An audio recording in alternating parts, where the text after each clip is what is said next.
Hello, সবাই কেমন আছেন? আশা করছি ভালো। অথেন্টিক লিঙ্ক সহ আজ সারাদিনের উল্লেখযোগ্য খবরগুলো জানিয়ে দিচ্ছি আপনাদেরকে। খবর ১, যুদ্ধবিরতির পর হরমুজ প্রণালী খুলে দিতে রাজি ইরান। তবে ইরান যুক্তরাষ্ট্রের মধ্যে যুদ্ধবিরতির মধ্যে হরমুজ প্রণালী খুলে দেওয়ার ঘোষণা দিয়েছে তেহরান। পারস্য উপসাগরের জাহাজ চলাচলের এই গুরুত্বপূর্ণ রুট খুলে দিতে নতুন প্রস্তাব দিয়েছে ইরান। দেশটির পররাষ্ট্রমন্ত্রী আব্বাস আরাগচি এক বিবৃতিতে একথা জানান। তিনি বলেন, যদি ইরানের বিরুদ্ধে আক্রমণ বন্ধ করা হয় তবে আমাদের শক্তিশালী সশস্ত্র বাহিনীও তাদের প্রতিরোধমূলক অভিযান বন্ধ করবে।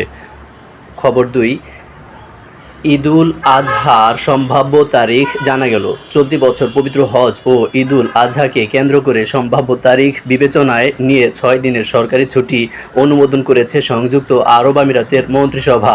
আমিরাত সরকার জানিয়েছে, চাঁদ দেখার উপর নির্ভর করে আরবি বর্ষপঞ্জির শেষ মাস জিলহজ শুরু হতে পারে আগামী ১৮ মে। এ মাসের ১০ তারিখে ঈদুল আজহা পালিত হয়, আর এর আগের দিন আরাফাত দিবস হিসেবে পরিচিত, যেদিন হজের প্রধান আনুষ্ঠানিকতা সম্পন্ন হয় এবং মুসল্লিরা আরাফাতের ময়দানে অবস্থান করেন।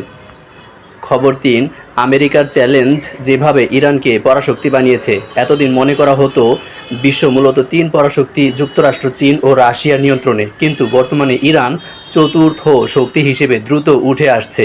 ইরানের এই শক্তির উৎস তার বিশাল অর্থনীতি বা সামরিক বাহিনী নয়, বরং বিশ্বের সবচেয়ে গুরুত্বপূর্ণ জ্বালানি পথ হরমুজ প্রণালীর ওপর তার একচ্ছত্র নিয়ন্ত্রণ।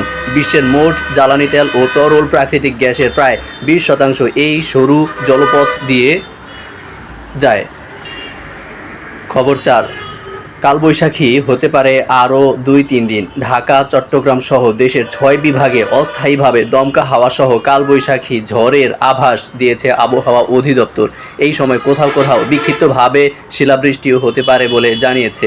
এই কালবৈশাখী ঝড় আরও ২ থেকে ৩ দিন থাকতে পারে। মঙ্গলবার ৭ এপ্রিল পরবর্তী ১২০ আবহাওয়ার পূর্বাভাসে এ তথ্য জানায় আবহাওয়া অধিদপ্তরের আবহাওয়াবিদ ডক্টর মোহাম্মদ ওমর ফারুক। মূল্যবান সময়ের জন্য আপনাকে অসংখ্য ধন্যবাদ।